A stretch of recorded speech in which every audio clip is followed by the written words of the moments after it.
اے لوگوں تم لا الہ الا اللہ پڑھ لو کامیاب ہو جاؤ گے۔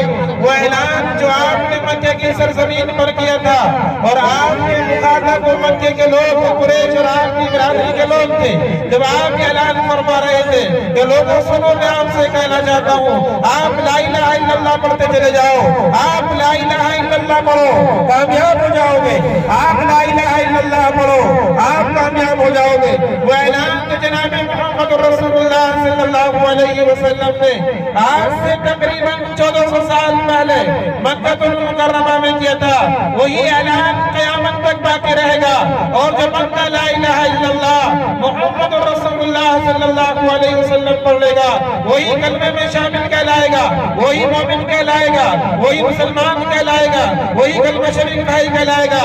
اور جو کلمہ نہیں پڑھنے کا ہے، جو محمد رسول اللہ نہیں پڑھنے کا ہے، جو لا الہ الا اللہ نہیں پڑھنے کا ہے، وہ مومن نہیں ہے، وہ مسلمان نہیں ہے۔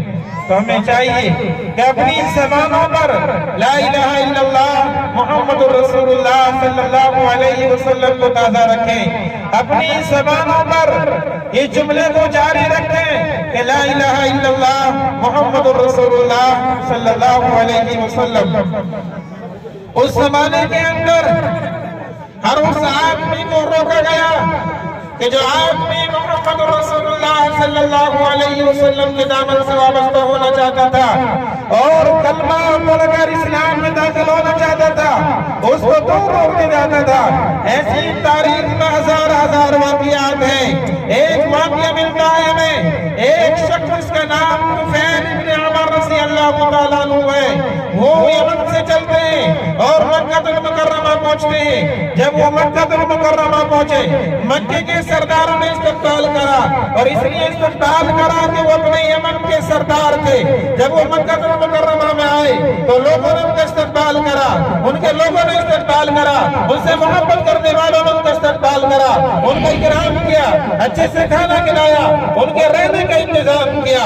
لیکن ایک بات یہ کہی کہ طفیل تم آ گئے ہو مکے میں، لیکن ایک آدمی ہے یہاں پر محمد نبی، اگر اس سے کوئی آدمی مل لیتا ہے وہ اپنے قبیلے کو چھوڑتا ہے، اپنے بچوں کو چھوڑتا ہے، اپنی اولاد کو چھوڑتا ہے، خاندان کو چھوڑتا ہے، محمد کی بات مانتا ہے۔ آپ کو محمد کی بات نہیں ماننی ہے، اور اگر کان میں یہ بات چلی گئی کہ محمد کی بات مان رہا ہے اور محمد سے محبت کر رہا ہے، اس میں ایسا جادوگر ہے محمد کہ لوگ اس کی بات ماننے کو تیار ہو جاتے ہیں، سنتے اس کی بات کانوں میں چلی جاتی ہے۔ آپ کو محمد کی بات نہیں سننی ہے۔ یہ انتظام ہو رہا ہے مکے میں، اور حضرت طفیل ابن عمر رضی اللہ تعالیٰ عنہ سے انکار کیا جا رہا ہے کہ آپ مکے میں رہتے ہوئے محمد کی بات نہیں ماننی ہے۔ حضرت طفیل کہتے ہیں کہ میں نے اپنے کانوں میں روئی کا انتظام کیا، میں خانہ کعبہ میں جاتا ہوں، اس کان میں روئی لگاتا ہوں، میں کعبے میں جاتا ہوں، اس کان میں روئی لگاتا ہوں، کعبے سے باہر آتا ہوں، روئی نکال لیتا ہوں، کعبے میں جاتا ہوں، روئی کانوں میں لگا لیتا ہوں۔ ایسا نہ ہو جائے کہ محمد کی آواز میرے کان میں جائے اور میں محمد کی آواز سنوں۔ محمد اتنا بڑا جادوگر ہے، اس کا جادو میرے پر اثر کر جائے گا، اور میں اپنے بچوں کو چھوڑوں گا، اپنے خاندان کو چھوڑوں گا، محمد سے محبت کروں گا، محمد کی بات کو مانوں گا۔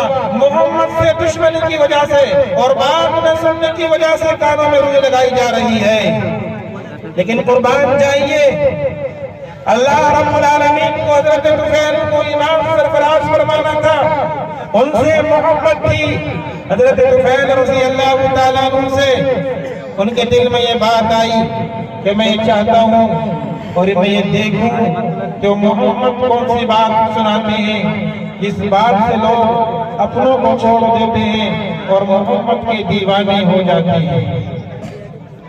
حضرت طفیل کہتے ہیں میں کعبہ شریف میں گیا، میں نے کعبے میں جا کر دیکھا کہ اس صحن میں ایک شخص قرآن کریم پڑھ رہا ہے۔ میں نے ان سے بات چیت کی اور میں نے ان سے یہ کہا کہ مجھ سے مکے کے سرداروں نے یہ عہد لیا کہ تمہیں یہاں پر ایک آدمی کی بات نہیں سننی ہے، اس کا نام محمد ہے، لیکن میں یہ چاہتا ہوں میں آپ کی بات سنوں۔ تو جناب محمد رسول اللہ صلی اللہ علیہ وسلم نے جو سب سے پہلے طفیل دوسری کو بات سنائی وہ بات قرآن کریم میں موجود ہے۔ حضرت طفیل کو پیغمبر علیہ السلام سناتے ہیں کہ سنو قل هو اللہ احد اللہ الصمد لم یلد ولم یولد ولم یکن له کفوا احد۔ اور اس کے بعد اس اگلی سورت میں قل اعوذ برب الفلق، یہ دونوں صورتیں طفیل کو سنائی گئی اور طفیل کو سنانی تھی۔ طفیل نے سب سے ناراضگی مول لے لی اور جناب محمد رسول اللہ صلی اللہ علیہ وسلم سے وابستہ ہو کر اور کلمہ طیبہ پڑھ کر پیغمبر کے قدموں میں گر گئے اور فرمایا کہ مجھے اپنا بنا لیجئے۔ حضرت طفیل دوسری رضی اللہ تعالیٰ عنہ اس حلقے میں شامل ہو گئے جن کے بارے میں اللہ رب العالمین نے اعلان فرمایا کہ رضی اللہ عنہ ورضوا عنہ، وہ صحابہ کی جماعت میں شامل ہو گئے جن کے بارے میں اللہ کے نبی صلی اللہ علیہ وسلم نے ارشاد فرمایا کہ یہ صحابہ جن کو اللہ رب العالمین نے معاف فرما دیا اور ان کے لیے جنت کا اعلان ہو گیا، جن کے لیے کامیابی کا اعلان ہو گیا۔ تو میرے دوستو، ہمیں چاہیے کہ ایک طفیل دوسری یمن سے چل کر مکے میں آئے اور مکے کے سردار بنے کر محمد کی بات مانتی ہے۔ وہ کتنا بڑھنا چاہتا ہے کہ اپنے کانوں میں بھی لگا رہا ہے، لیکن جناب محمد رسول اللہ صلی اللہ علیہ وسلم سے محبت کی وجہ سے اللہ رب العالمین نے ہدایت دی اور اسلام میں شامل کیا۔ ایسے ہزار واقعات ہیں حضرات صحابہ رضوان اللہ علیہم اجمعین کے کہ جن کو کتنی محبت جناب محمد رسول اللہ صلی اللہ علیہ وسلم سے تھی، اور جب مکے میں آئے اور جناب محمد رسول اللہ صلی اللہ علیہ وسلم کو دیکھا تو انہوں نے اپنی جان اور اپنا مال پیغمبر پر قربان کر دیا اور پیغمبر کی بات ماننے کے لیے تیار ہو گئے۔ حضرات صحابہ کی جماعت نے اس کو بڑھ کر دکھلایا اور ہم نے بہت سارے واقعات سنے۔ حضرات تابعین نے بھی کر کے دکھایا۔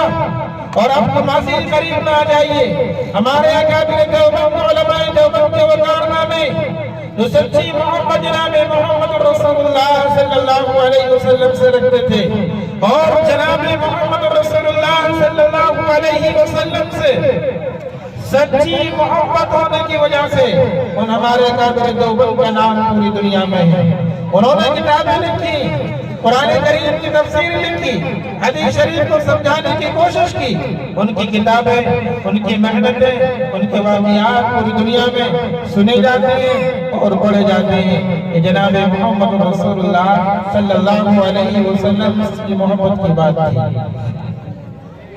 وہ واقعات جن کو اللہ رب العالمین نے قرآن کریم میں الگ الگ انداز میں بیان فرمایا۔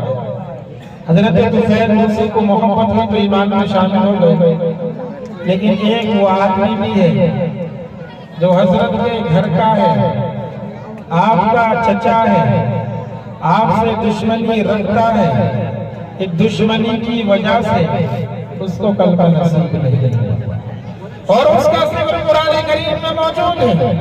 اللہ رب العالمین نے یہ ارشاد فرمایا کہ تبت یدا ابی لہب وتب، ابو لہب کے دونوں ہاتھ ٹوٹ جائیں اور وہ ہلاک ہو گیا، تباہ ہو گیا کہ وہ ابو لہب آپ کا چچا ہے، آپ کے گھر کا حصہ ہے۔ اور کیسے چچا ہوگا؟ چچا کو محبت ہوتی ہے اپنے بھتیجے سے، لیکن خاندان نہ ہونے کے باوجود اور گھر میں سے ہونے کے باوجود اور جناب محمد رسول اللہ صلی اللہ علیہ وسلم کی دو بیٹیاں ابو لہب کے بیٹوں کے نکاح میں ہیں، اس کے باوجود ابو لہب کے لیے ایمان نہیں ہے اور ایمان نہ ہونے کے ساتھ ساتھ اس کے لیے بد دعا بھی ہے جو پیغمبر صلی اللہ علیہ وسلم کی زبان سے نکلی تھی اور وہ قرآن کریم میں الفاظ موجود ہیں۔ کیوں بد دعا نکلی تھی آپ کی؟ کیا ناراضگی ہو گئی تھی؟ بڑے واقعات ہیں، علماء یہاں پر موجود ہیں، میں اشارہ کر رہا ہوں آپ کو۔ ابو لہب کے 3 بیٹے تھے۔ کتنے بیٹے تھے؟ 3، عتبہ، عتیبہ اور مطاع۔ ان میں سے 2 نکاح میں پیغمبر صلی اللہ علیہ وسلم کی 2 بیٹیاں تھیں، حضرت ام کلثوم اور حضرت رقیہ۔ یہ 2 بیٹوں کے نکاح میں تھے۔ جب ابو لہب کے بارے میں قرآن کریم کی آیت نازل ہوئی، ابو لہب نے کہا اپنے بیٹوں سے کہ محمد کی بیٹی کو طلاق دے دے۔ ابو لہب نے بیٹوں کو طلاق دے دی، کتنا دن اس کے بعد ملک شام کا سفر کا واقعہ پیش آتا ہے۔ آپ کا جو ایک داماد جس نے طلاق دی تھی جس کا نام عتیبہ ہے، عتیبہ نے اعلان کرا کہ مجھے محمد کو تکلیف پہنچانی ہے اور تکلیف پہنچانا چاہتا ہوں۔ سفر میں جانے سے پہلے وہ دوڑتا ہوا جناب محمد رسول اللہ صلی اللہ علیہ وسلم کے پاس آیا اور آپ کے رخ انور پر تھوکنا چاہا اور تھوک بھی دیا، لیکن وہ عتیبہ کا تھوک پیغمبر کے چہرے پر نہیں پہنچا۔ جب آپ کو تکلیف پہنچی، آپ نے ہاتھ اٹھائے اور آپ نے ارشاد فرمایا کہ اللہم صلی علیہ قلبا من کلامک، اے اللہ جنگلی درندوں میں سے کوئی درندہ اس کے اوپر مسلط فرما دینا۔ جب وہ سفر کے لیے جا رہا ہے اور یہی بات کہ اس نے اپنے باپ سے جا کر ابو لہب سے کہ سنو ابا جان، محمد نے بد دعا دی ہے اور یہ کہا ہے کہ جنگلی درندوں میں سے، جنگلی بھیڑیوں میں سے کوئی بھیڑیا اے اللہ اس پر مسلط فرما جانا۔ کتنا دل دکھا ہوا جناب محمد رسول اللہ صلی اللہ علیہ وسلم کا کہ آپ اشارہ کر کے بد دعا فرما رہے ہیں، آپ نام لے کر بد دعا فرما رہے ہیں، کسی اور کے لیے نہیں، داماد کے لیے، کسی اور کے لیے، چچا کے لیے آپ کا یہ ارشاد اور آپ نے یہ بد دعا فرمائی۔ علماء مفسرین نے لکھا ہے کہ سفر میں جب نکلے اور جہاں پر پڑاؤ ڈالنا تھا پڑاؤ ڈالا اور وہاں پر جا کر ایک آدمی نے اطلاع دی کہ یہاں پر جنگلی شیر بہت زیادہ ہے، ذرا آرام سے سفر کرنا، چوکنا ہو کر سونا، صحیح سے آرام کرنا، کہیں شیر نہ آ جائے اور آپ کو نقصان پہنچا دے۔ ابو لہب کو فوراً وہ بات یاد آئی کہ محمد نے میرے بیٹے کو بد دعا دی ہے اور محمد کی زبان سے نکلنے والا ہر جملہ سچا ہوتا ہے، ایسا نہ ہو جائے کہ میرے بیٹے کو نقصان پہنچا دیا جائے۔ علماء مفسرین نے لکھا ہے کہ جب رات کو آرام کرنے کا وقت آیا، بیٹے کو بیچ میں رکھا گیا، پھر دوسرے لوگ آتے چلے گئے، اس کے بعد میں اونٹوں کو سواریوں کو رکھا گیا اور بہت دور تک چاروں طرف سے سوئے اور بالکل بیچ میں عتیبہ کو رکھا گیا۔ شیر آئے تو نقصان پہنچانے کی کوشش کرے تو پہلے اس کو پہنچائے تو دور ہو، پھر اس کے بعد اس والے کو، یہاں پر نمبر بعد میں آئے گا، ہم اس کو بھگا دیں گے اپنے شیر کو۔ لیکن قربان جائیے جناب محمد رسول اللہ صلی اللہ علیہ وسلم پر وہ آسمان والا کیسے گوارا کر سکتا تھا کہ میرے محبوب کی زبان سے نکلنے والا جملہ پورا نہ ہو، اور پیغمبر علیہ السلام کی طرف سے نہیں بولا کرتے تھے۔ قرآن کریم نے اعلان فرمایا کہ وَمَا يَنطِقُ عَنِ الْهَوَىٰ إِنْ هُوَ إِلَّا وَحْيٌ يُوحَىٰ، میرا محبوب جو بولتا ہے وہ اپنی بات نہیں بولتا، وہ میری بات بولتا ہے، میری بات بدلاتا ہے، وہ اپنی طرف سے نہیں بولتا، میری طرف سے بولتا ہے۔ آپ نے اللہ کا بولا ہوا سن کر ان کو سنایا تھا کہ سنو تمہارے ساتھ یہ معاملہ پیش ہونے والا ہے۔ جب رات میں سب نیند میں تھے، شیر آتا ہے اور سب کے منہ سونگتا ہے اور سونگنے کے بعد نکلتا نکلتا بیچ میں آتا ہے اور آنے کے بعد منہ سونگتا ہے عتیبہ کا اور عتیبہ کو ختم کر دیتا ہے، پھاڑ دیتا ہے۔ جب صبح کو نیند سے بیدار ہوئے، سارے مسافر موجود تھے لیکن وہ ابو لہب کے بیٹا عتیبہ موجود نہ تھا۔ اس نے پیغمبر علیہ السلام کے چہرے پر تھوکنے کی کوشش کی تھی، اس کے لیے پیغمبر علیہ السلام نے بد دعا فرمائی تھی۔ تو پیغمبر علیہ السلام نے جس کے لیے بد دعا فرمائی اور جس نے آپ کو نقصان پہنچایا، اللہ رب العالمین نے دنیا میں ختم کر دیا، اور جس کو محبت فیض دل سے ہوئی تو اللہ رب العالمین نے ان کو صحابہ کی جماعت میں شامل فرما دیا۔ ہمیں چاہیے جو میں نے آیت مبارکہ پڑھی تھی کہ جو اللہ کے رسول صلی اللہ علیہ وسلم ہمیں دیں ہم ان کو اپنائیں، اور جن باتوں سے ہمیں منع کر دیں ہم ان سے باز آ جائیں۔ تاریخوں میں بہت سارے واقعات ملتے ہیں کہ جو جناب محمد رسول اللہ صلی اللہ علیہ وسلم سے سچی محبت رکھتے تھے، ان محبتوں کی وجہ سے اللہ رب العالمین نے ان پر انعام فرمایا ہے، ہزار انعام فرمایا ہے ان لوگوں پر، حضرات صحابہ پر اور ان کے بعد تابعین تابعین پر کس قدر انعامات سے اللہ رب العالمین نے نوازا ہے۔ ایسے ہی واقعہ لکھا ہے کتابوں میں، حضرت سلطان نور الدین محمود زنگی کا جناب محمد رسول اللہ صلی اللہ علیہ وسلم سے تقریباً 5 سال کے بعد کا واقعہ ہے، اور واقعہ بھی یہ ہے کہ حضرت سلطان نور الدین محمود زنگی جناب محمد رسول اللہ صلی اللہ علیہ وسلم سے سچی محبت رکھتے تھے، عقیدت رکھتے تھے، اور روزانہ سونے سے پہلے 1000 مرتبہ درود شریف پڑھ کر سویا کرتے تھے۔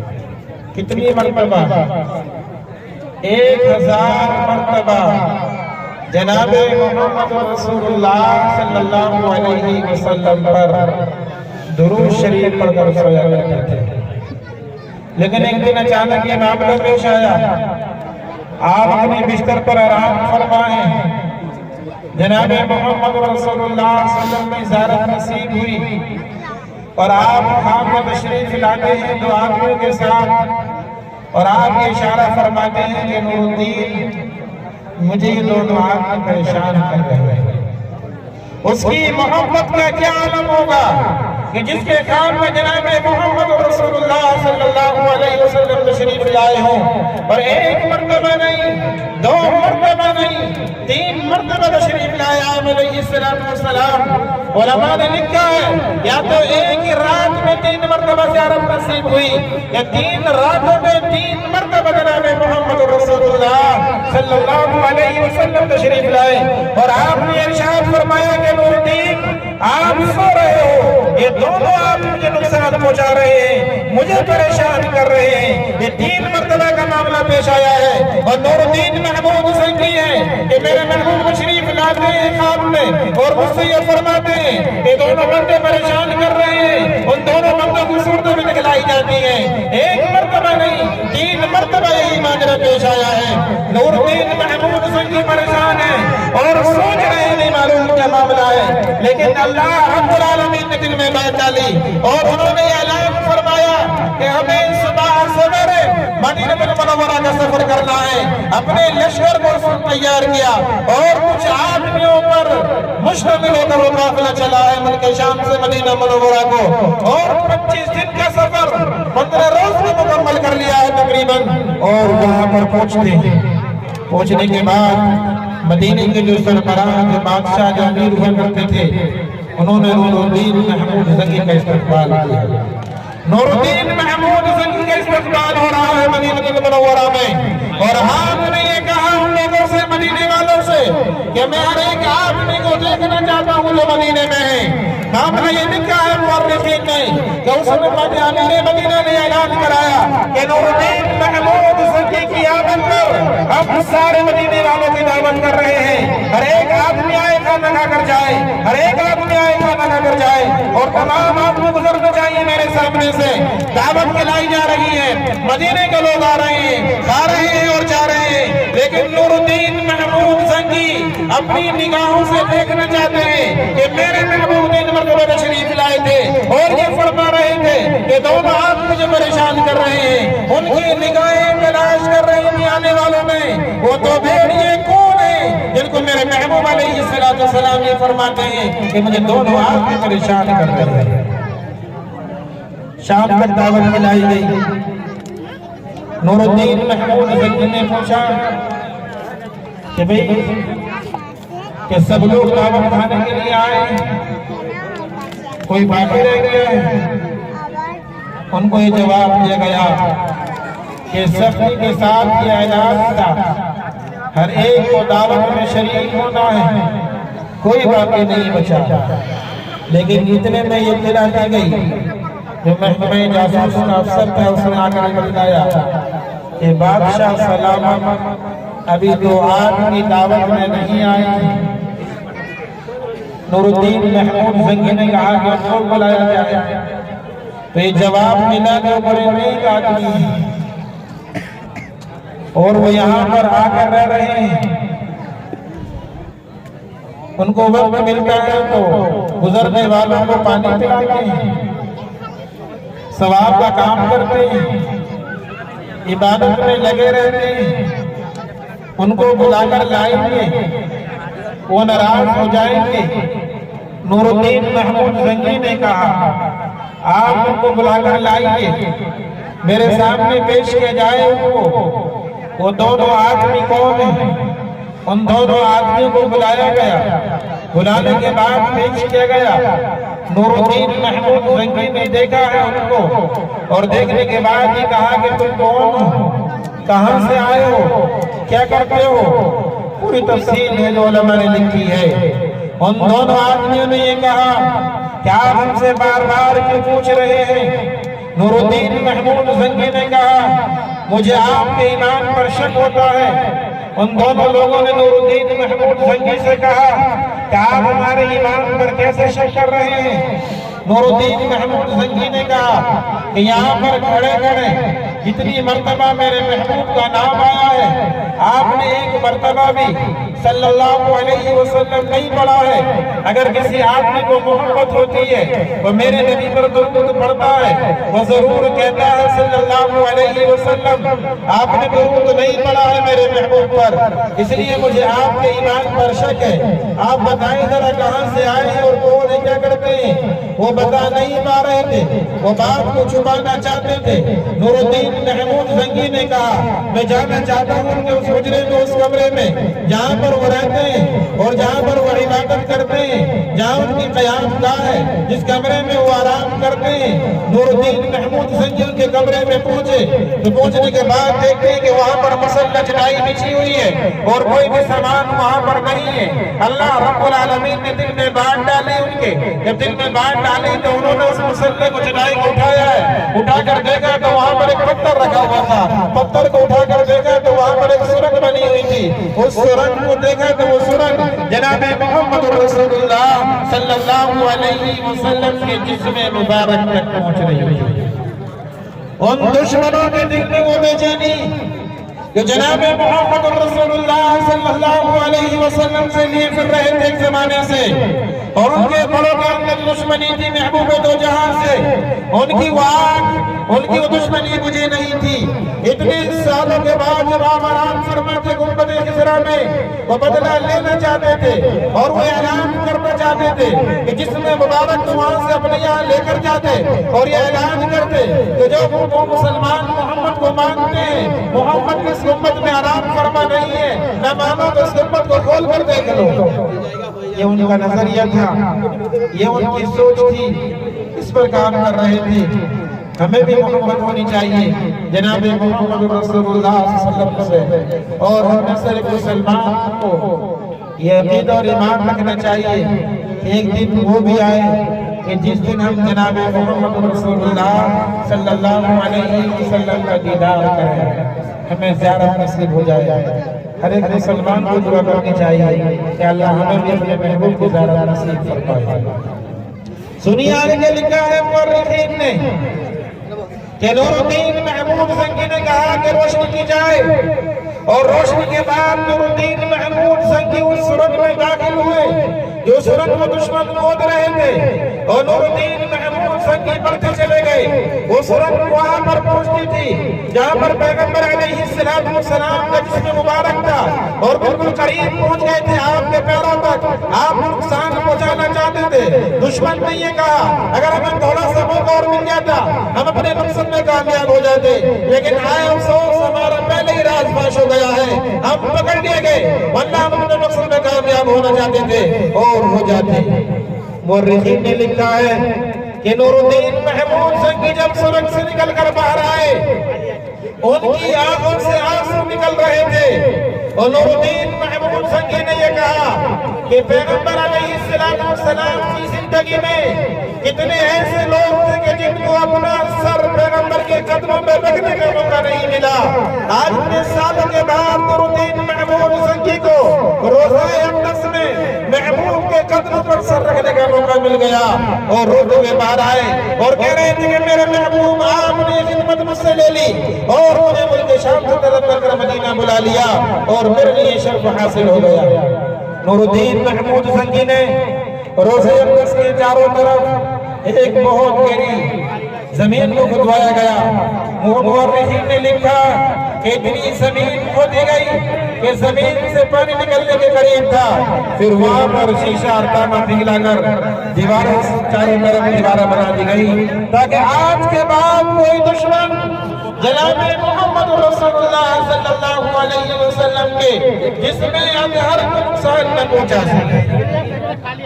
تو ہمیں چاہیے کہ ہم جناب محمد رسول اللہ صلی اللہ علیہ وسلم کی محبت کریں تو اللہ تعالیٰ ضرور ہمیں دکھائے گے. اور اگر ہم محبت نہیں کرتے ہیں ہماری محبت میں گو جاتا ہے تو اللہ اس کے رسول صلی اللہ علیہ وسلم کی نظر میں مجرم کہلائے گے. اس کے بعد نور الدین محمود زنگی نے ان دونوں کو بلا کر اور وہ ختم کیا گیا. ختم کرنے کے بعد پورے شہر اور مدینے میں کو گھمایا گیا اور یہ اعلان کیا گیا کہ یہ معاملہ پیش آیا ہے. ان کا جو یہ حشر ہوا ہے اس بنیاد پر ہوا ہے کہ جناب محمد رسول اللہ صلی اللہ علیہ وسلم کو نقصان پہنچانا چاہتے تھے. تو ہمیں چاہیے کہ ہم جناب محمد رسول اللہ صلی اللہ علیہ وسلم سے محبت کریں. اگر ہم محبت کرنے والے بن جاتے تو اللہ کے یہاں کامیاب ہے اور اگر ہمیں سچی محبت نہیں ہے تو اللہ کے یہاں کامیاب نہیں ہے. یہ واقعات تو اس وقت کے امام علیہ السلام نے پردہ فرمایا ہے. تو اتنی محبت نصیب ہوئی سلطان نور الدین